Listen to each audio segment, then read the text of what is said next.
Well, hi there, folks. Welcome back to Mossy Roots Farm. I have a burning question today that I don't know if I can actually ever answer. What temperature do soils need to be at to make grasses go dormant? Is this grass still growing right now, or is it dormant? As you can see, there's still some really sharp edges on the blades themselves, and it's probably been 45 to 60 days since this was grazed last. So is it still growing, or is it not growing? Well, I'll tell you what Google tells me. Google says that grasses stop growing.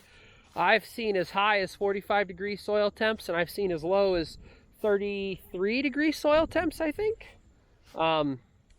Side note, I'm currently looking for my insulators for my fence, because I have put the fence down because I was doing round bales earlier. So back to what's at hand here. I have no idea. And I don't know if there's actually a way to test this. Like, for me to stick a thermometer in the ground, that's easy. I could use a meat thermometer. I could actually get a fancy soil thermometer. Like, that's not a problem. I could do all that stuff. But the question is, ooh, that's a little tight. But the question is, how do I test if the grass stops growing? You know, you can't say, well, because it's brown, because some of this stuff is not actually, oh, this stuff might be. There's a thing, ooh, I don't know if I actually showed you guys that. So there's a thing on some of these plants here, it's called rust. This stuff makes it look like your grass plants are going dormant. But here, look at this blade. I rub it, and I get a lot of that yellow stuff. Ooh, I don't know if you guys can actually see that. Maybe. I get a lot of that yellow stuff. That's called rust. Apparently, it does not hurt the grass. It does not hurt the soil in any way, shape, or form. Now, I don't know that I necessarily believe that, but that is what I'm told. So you have to be careful when looking at your grasses, because this over here is all rust, but I go on this side of the fence, and I believe this is actually yellowing out to go dormant. But why is it going dormant? People say that the reason grasses go dormant is not sunlight. It is not how cold it gets. It is not a singular frost. It is soil temperature. So if that's the case, my soil temps right over there by the fence post were 55 degrees earlier today. So why is this going dormant? Is it going dormant because I left it get too tall? You know, is that what it is? Is it finally at the stage? Is it because we've had no rain?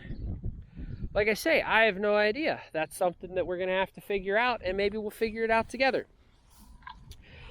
This is something that I really enjoy doing because I like learning about soils. I like learning about all of this different stuff dealing with soils. I like figuring out different ways to test soils, different knowledge, you know, and I'm taking you over here because something else that could be different with soils is southern facing slope versus northern facing slope. You know, I have right here a southern facing slope, and all of this over here is southern facing. My neighbors across the street here have a northern facing slope. So is that a soil sample? Is that a difference if I'm going to test stuff like this? I have no idea. That's what I want to find out, but I don't know if I'll ever be able to find out because there's no good way to test it. You know, I want to be able to see when it stops growing. I want to see when it goes dormant, and then I want to see when it wakes back up. One thing I've heard, here, and I'll take you to a tree, nice beautiful maple. One thing I've heard is that as soon as you see buds on trees, that's when grasses start growing. Now, I would say that's slightly inaccurate because this spring, this tree was not budding at all, and the grasses were already tall enough to start growing. Now, what I will say is that is a very good example, a very good theory to follow, and here's why. I started grazing too soon this spring. I've said it before, and I'll say it again. It was definitely too soon. But it was only too soon because we got a really cold spell. I don't remember if it was 20 degrees or 30 degrees. It was below freezing, so it was cold. And we got a cold spell for a whole week. So I had already put the cows out grazing because I saw the grass was growing, but no buds on the trees.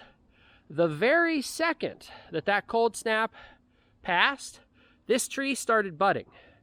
So if I would have waited till this tree was budding, I might not have started grazing too early. It might have been completely fine.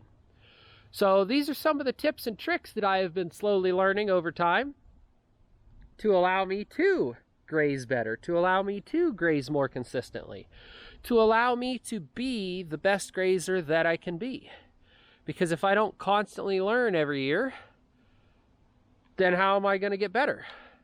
You know, I'm not saying there's nothing wrong with what I'm doing, but I know for a fact my soils could be better if I just changed my practices. If I had less cows or if I had more land, my soils would be 10 times better. So I already know that. So that's something that I have to work towards. You know, utilizing my property better, utilizing my land better. You know, this little alleyway over here that's got all these cherry trees, or this cherry tree that's down, this is not very good utilization. This is not a very good silvopasture. I'd like it to be someday, but it's not today. So that's why I say constantly learning, constantly figuring stuff out. You know, I want to figure out when these grasses go dormant, and the big reason for that is if I get them out here and get the cows grazing today, I might hurt my spring regrowth. So I don't want to do that. I want to make sure everything's dormant before I get the cows back out here, so I don't hurt spring regrowth. And maybe next year will be a bumper crop year for me because I didn't get the cows out too early. Thank you guys so much for watching. See you on the next one.